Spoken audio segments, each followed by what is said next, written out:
Bonjour et bienvenue pour les infos de Pape. Aujourd'hui, nous nous rendons aux côtés du porte-parole du RPPRAC 971 pour qu'il nous parle de leur combat contre la vie chère en Guadeloupe. Bon, on a commencé à manifester il y a quelque temps. Vous avez vu avec les actions qu'ont menées la présidente du RPAC, Mercedes, dans les supermarchés afin de sensibiliser par rapport à la situation. On aurait pu dire, on voit ce qui se passe en Martinique.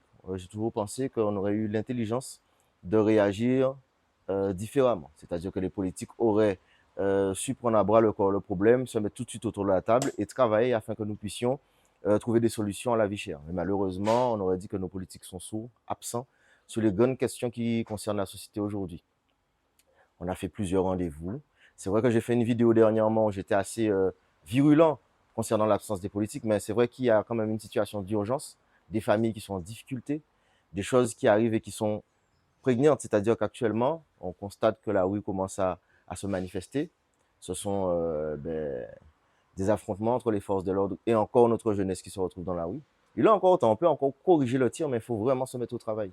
Et si on n'arrive pas à saisir la portée, l'importance de ce combat-là, c'est vrai qu'on risque de tourner dans une chose qui pourrait être une véritable catastrophe sociétale.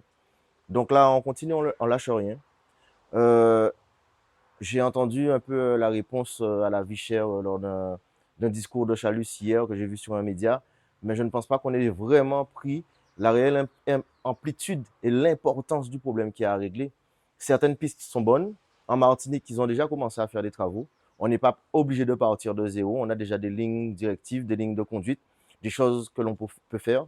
Je sais qu'il y a beaucoup de problèmes en Guadeloupe. On pourrait tous les attaquer, mais il n'est pas bon de courir plusieurs lièvres à la fois.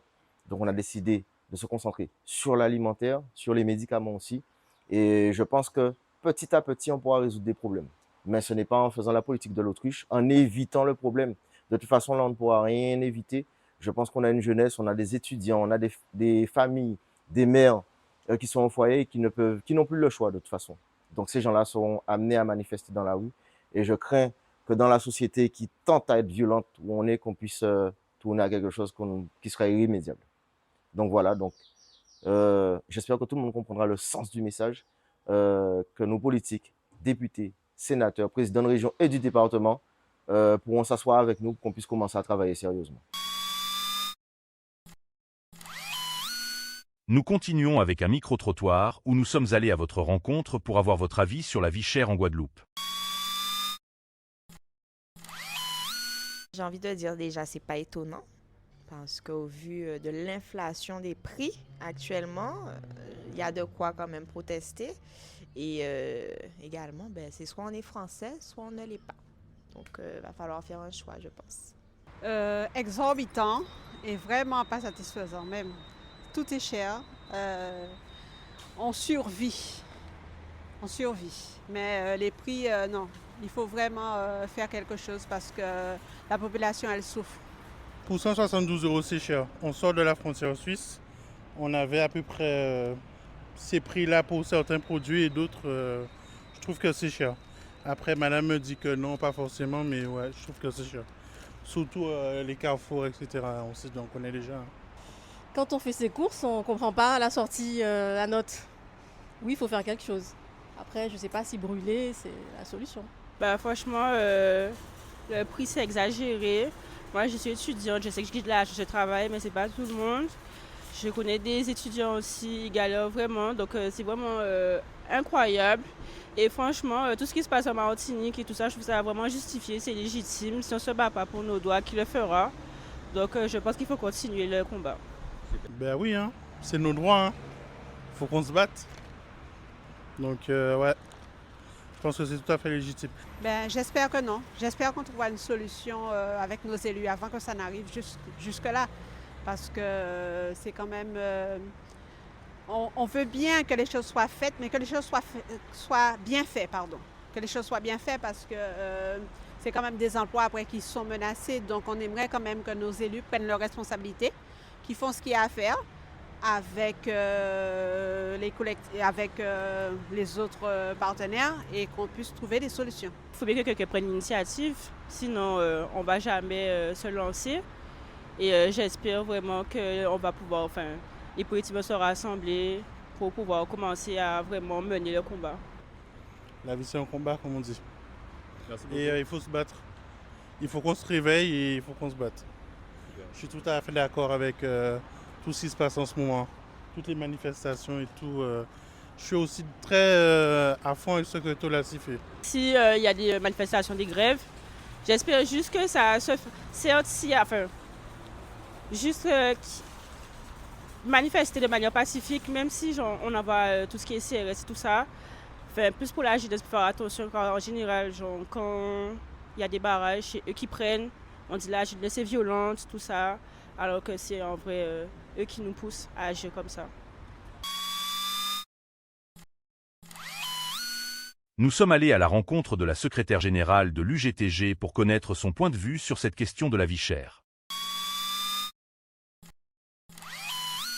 Ben, moi, je pense que peuple Martinique, hein, dont majoritairement les jeunes, qui révolté contre un système parce qu'ils ont subi un certain nombre de profitations et nous avons vrai tout en Guadeloupe que le chômage a augmenté et ça a touché particulièrement les jeunes.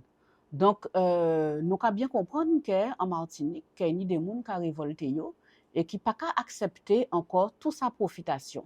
Et c'est pour ça qu'elle est vrai mobilisée et que face à la mobilisation, nous voyons que c'est toujours la répression qui était réponse à l'État français. Nous, en tant qu'organisation syndicale qui a subi en lot la répression, nous réagit et nous dit que ce n'est pas normal que chaque fois qu'il y a un peuple qui a revendiqué, eh bien, que réponse à l'État français, c'est la répression. Et en répression de taille, puisque les gens qui ont voyé justement si ce territoire-là, ça, pour répondre et pour réprimer, eh bien, il n'y a pas gendarmes d'à côté. Hein. C'est toujours des forces de l'ordre qui sont spécialisées justement dans le désordre. Donc, nous avons dit que ce n'est pas normal. Ce n'est pas normal, quelles que soient les revendications, que la réponse là, c'est la répression. Et nous avons vrai, effectivement, en Kanaki aussi, en Kijan, est-ce que l'État a répondu les Kanaks face à la revendication d'autodétermination. Et ça, nous avons dit que ce n'est pas normal. Nous, en Guadeloupe, nous opposons effectivement à la répression là, ça. Mais nous avons dit que ça qui est important aujourd'hui là, eh bien, c'est que nous cisons, nous réfléchissons et nous surtout organisons-nous pour préparer la riposte face à une vaste profitation qu'il y a dans tous ces pays-là. Nous subissons pendant des années et des années. En 2009, il y a des organisations syndicales, politiques, associations qui semblaient justement pour façader avec ça et pour qu'ensemble, ils revendiquent que nous ayons d'autres vies. Nous voyons ça qui passait, il y a des accords qui signaient, il y a un accord Bino qui signait pour réévaluer le salaire de base à tout travailler Guadeloupe, mais aussi en Martinique. Okay? Il y a aussi l'accord du 4 mars qui signait, qui était un véritable projet de société, nous voyons, puisque ça a touché l'ensemble des secteurs et l'ensemble des problématiques que nous avons au niveau à la Guadeloupe. Et pourtant, quand ils ont fait quelques mois après, eh bien, ils ont diabolisé encore là ça. Ils ont fait le LKP passer pour des voyous et ils ont fait en sorte effectivement que rien pas appliqué. Eh bien, plus qu'ils disent l'année après, nous allons tomber en même situation là, sinon pire, forcément, parce qu'ils n'ont pas respecté rien, ils n'ont pas appliqué rien, donc forcément, les problèmes qu'à continuer et voire même qu'à augmenter. Donc, là, nous savons à qui nous n'y a fait. Ou pas ni doit dire ou pas d'accord, ou pas ni doit bailler sentiment ou vision, il faut simplement appliquer, tout simplement parce que ou c'est en colonie à la France. Et là, justement, pour servir. Et là, le GTG créé en 73, c'était même bitin là. Nous continuons dans même la là. Nous pas changé. Nous pas changé d'un iota. Simplement, ça qui changeait en face en nous, eh ben, c'est tête à les colons, qui est différent, mais qui toujours a fait même exploitation là. Donc, c'est pour ça que nous avons dit, pas question que nous essayions d'aménager ce système-là ou créer des réformes, garder qui genre système électoral là, nous améliorer, que soi-disant nous te arriver faire des améliorations et gagner plus pouvoir mentir ça. Il faut que nous rompions avec ce système-là ça et que nous mettions en place une véritable société en Guadeloupe nouveau qui tient compte des Guadeloupéens et qui fait en sorte que nous Guadeloupéens nous pouvons vivre dignement en disant pays là ça. Pour nous parler et pour nous organiser parce que nous avons dit qu'il faut une mobilisation de masse.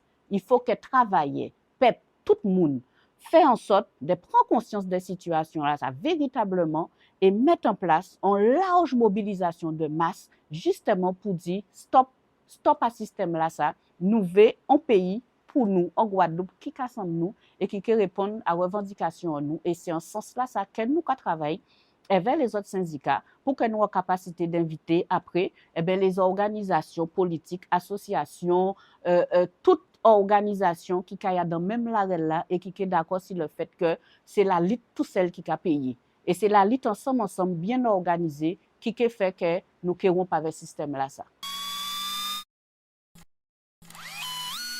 Nous sommes arrivés au terme de notre journal télévisé.